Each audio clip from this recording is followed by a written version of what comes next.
Okay, after you've installed your system, now we're going to discuss the initial startup and some of your daily startup and shutdown procedures for the system. So before our initial startup, after your installation, when you're ready to put this thing into production or commission it, of course make sure you've got your oxygen pressure, which you should already have that from your installation. Make sure you got oxygen pressure supplied.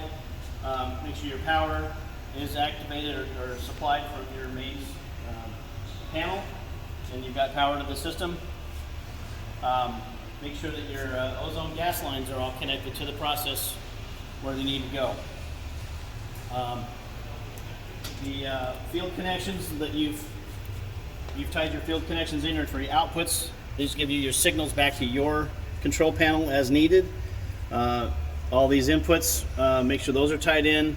We currently have some jumpers on a few of the different inputs so that we can do this, the testing in our QC department for the remote runs, external ambient, external hard shutdown, and one of these is for the air conditioner.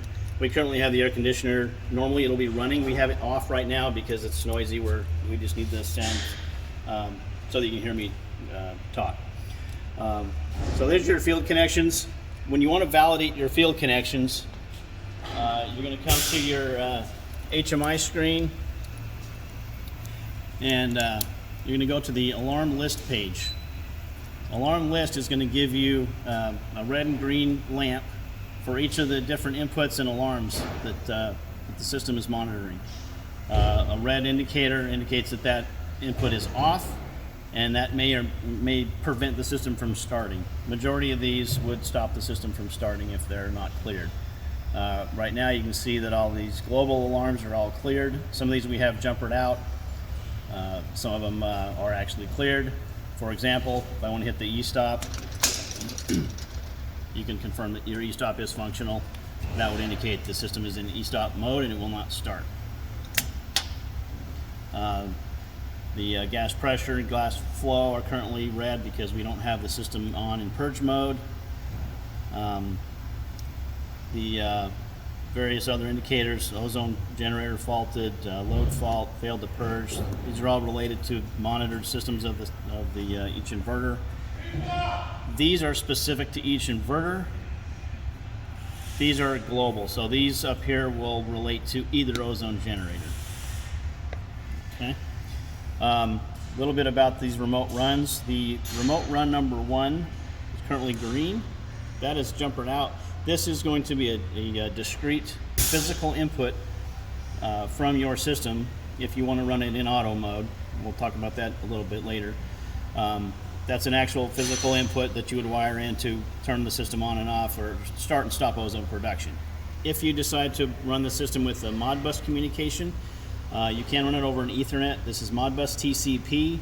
You can give it a Modbus remote run command in place of the remote run command, and turn it on and off over the Ethernet if you don't want to run all the physical connections. There are a few other things that you can monitor and see through Modbus. If you decide to do that, you know, consult with the technician here and we can discuss that further. Okay. We'll go through the rest of the screens just briefly. You are going to have a HMI manual that will just explain all these lamps and indicators and buttons in detail. But I'll just briefly go through them all just so that you can hear it. So on the overview page, of course we have the date and time. You'll want to set that. There's a setup screen where you can adjust that. You just want to make sure that matches your local time so that your alarm log matches up to the actual time. It'll make it easier for you to identify when different events occurred. This section at the top is discussing the status of each ozone generator. Ozone generator 1 gives your status if it's an offline, standby, running. We'll see the status of those a little later when I actually turn on ozone, but this is the inverter, started or stopped or faulted. The output value is the output value that we're requesting. So if you're anywhere from 0 to 100%, what we're commanding the system to do. The power is the actual power that the system is running at, or that each generator is running at, and this is a feedback from the generator that'll tell you how many watts it's making. So that will be an actual wattage value you'll see. Down here, these are just some various monitored points. Feed gas dew point. That's to tell you how dry the air is that you're feeding the system. Of course, we need that to be quite dry, otherwise we can damage the cells. And then just a generic status or fault for that. This tells you what your current set point is. So right now we need to be below minus 45 degrees Fahrenheit. If we're not, the system won't run. Ambient ozone level, this is just, we have an internal ambient ozone monitor. If it's clear, it's going to say okay. We also are monitoring or have an input for an external ambient monitor. If you want to monitor a different room or a different area, that one is also part of this. So if either one of those is false, you'll get a fault indicator there. Your dissolved ozone level for the recirculation tank will be indicated here if you have that connected. And then, of course, your cabinet temperature. We want to monitor that. That'll tell us if the cooler's working. If it gets too hot, we want to shut down and resolve that issue because the system won't run properly. I'll go over the control screen here in a bit. Let's flip through these. We already talked about the alarm list. Alarm log is going to give you an event and a description of each system or interlock that occurs. It'll give you a date and time. It'll also give you a time when that alarm was recovered. And then if you confirm any of them, you can hit the confirm button. That'll tell you if somebody actually noted that alarm and addressed it, they can put a confirm there. You can scroll through these with your up and down arrows just to, because you can go past the current screen if you need to look back further in time. Confirm them where you can delete one line at a time. You can only delete recovered alarms, so if there's an alarm still active, it won't let you delete it. The setup screen is some of the parameters that you can adjust. The dew point set point, currently minus 45. The factory defaults that we established are printed over here on the side if you need to reference what was the initial setting that we put in there. The dew point delay, so if your dew point gets out of range, the dew point delay will determine how long after that gets out of range that it'll turn off the ozone production. Generator on time, when you give it a run command, currently set for 10 seconds before it will actually start. Gas valve off delay, so when you shut the system down, it will purge for 30 seconds, and that's adjustable up to 90 seconds after you shut it off. And that's just to get any residual ozone out of the lines before it stops. Cabinet temperature set point, we currently have it set to 90 degrees Fahrenheit. We don't suggest going too high with that. It is adjustable if you need to fine tune it for your particular environment. And then we have a dissolved ozone high alarm set point that will shut off ozone production if the dissolved ozone gets too high. In this screen we also have your PID set points, just the P, the I, and the D. We have some basic set points that we've tested in here in simulation. Most of the time those will require a little bit of adjustment in the field if you like, but the default settings that we provide will typically allow it to run right out of the box.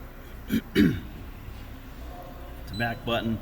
Load factory defaults will just automatically populate all these default settings. Anyway, if you hit that button, it'll ask you to confirm if you want to or not. If you do that, it's not going to save your previous settings, so if you've fine-tuned this to something that you like, that's going to overwrite those values. So don't use that if you don't. The factory login takes us to some other factory settings that are preset from the factory. You should not have to adjust.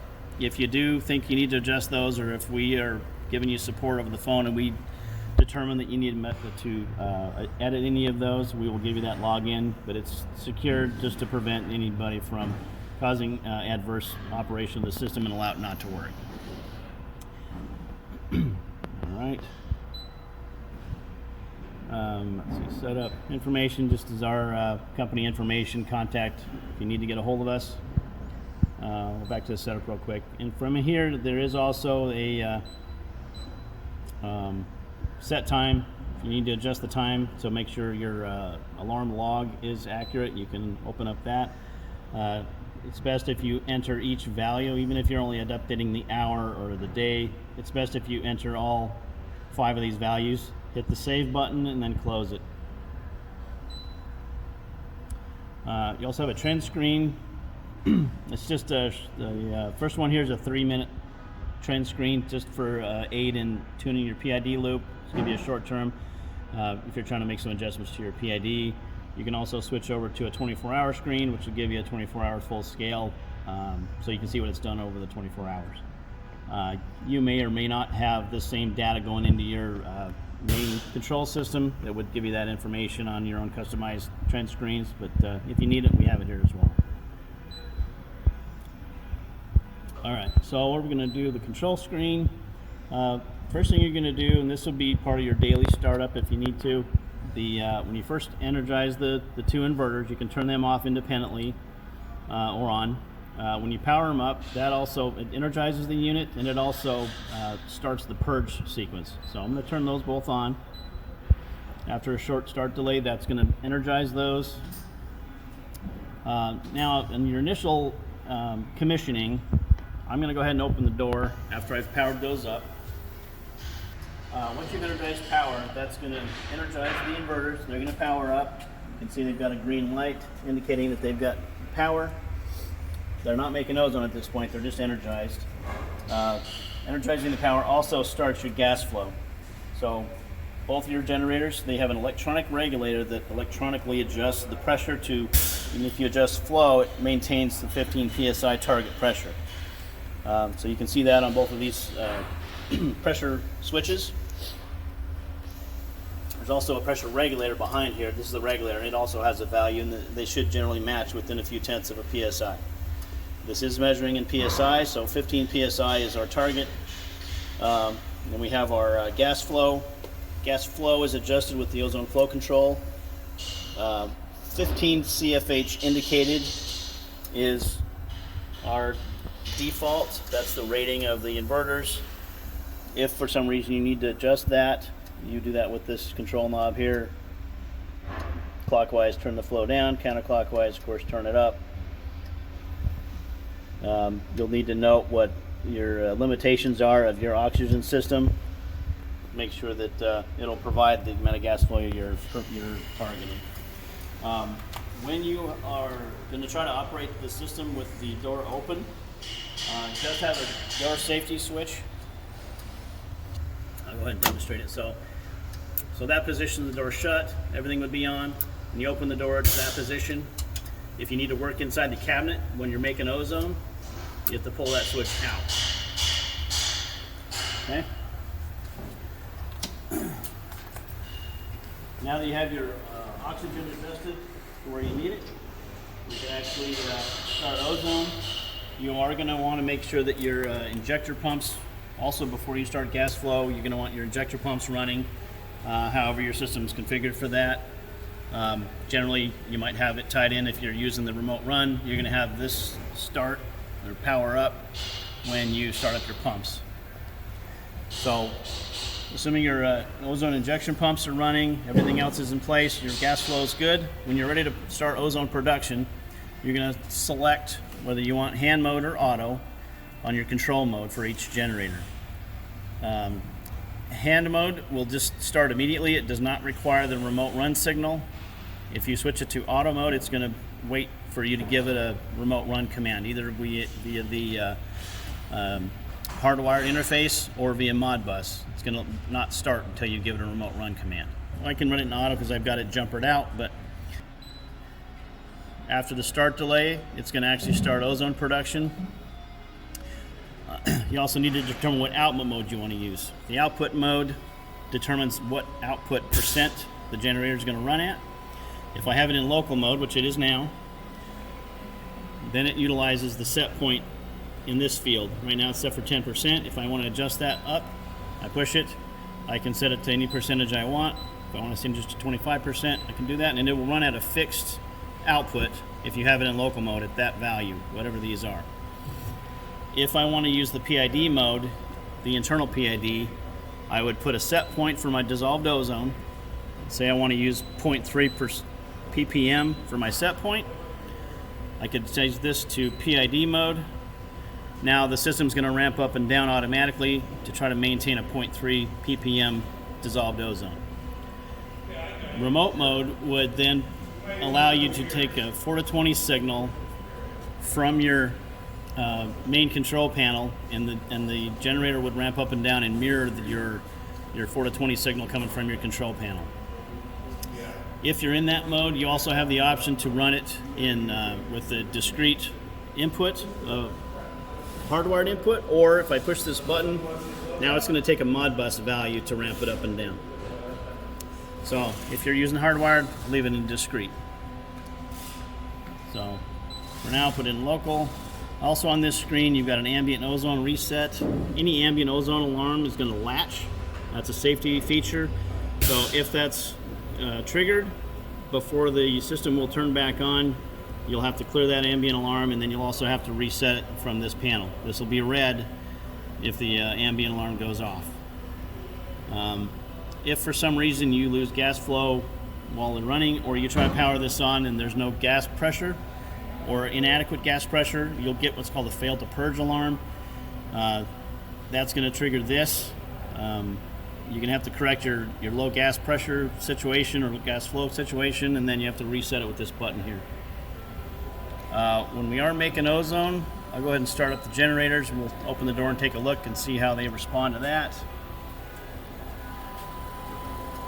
So you'll notice when the generators are running, you're going to get, I don't know if you can see it, there's generally 3 green lights. The third one at the bottom, that will flash periodically, just when the system goes into its auto-tune mode, when it's readjusting for the current parameters. The second light down just means that the ozone is on. So that's your normal state that you'll see when the ozone's running. You generally don't need to access the cabinet in normal operation unless you need to change and make adjustments to your gas flow or pressure, or do any troubleshooting to the generator. Yeah, go to overview screen. Now you can see that we've got the systems are both online, inverters are running, output, this is the commanded output, 25% for that one, 10 for the other, and then it also gives you your wattage value. That's the real-time watts of the generator, how much production it's making. These systems are set for a maximum of 700 watts. So you should never see, at 100%, you'll see somewhere around 700 watts, and they can be, plus or minus that a little bit. That's normal. So when you're ready to shut it down, the preferred method is to first switch off the ozone generator, switch it to off mode. That's going to allow the system to continue to purge. Now there is the preset purge that I showed you over here in the setup screen for 30 seconds. That can be higher. We do recommend, if you're going to do an intentional shutdown, that's going to be off for doing some maintenance or your weekly or monthly PM schedule, you want to turn this to the off position, allow it to purge for anywhere from 3 to 5 minutes or more. It's not a problem if you go longer than that, just to ensure that all the ozone is flushed out of the system before you actually shut it down. Once you're done with the gas flow and the purge, you can actually power these off. And you're also going to want to make sure at the same time that you go and turn off your injector pump so that the injector pump is not attempting to suck air or draw air through the generators when they're not on. And then it can sit in standby mode like that indefinitely until you're ready to start it back up again.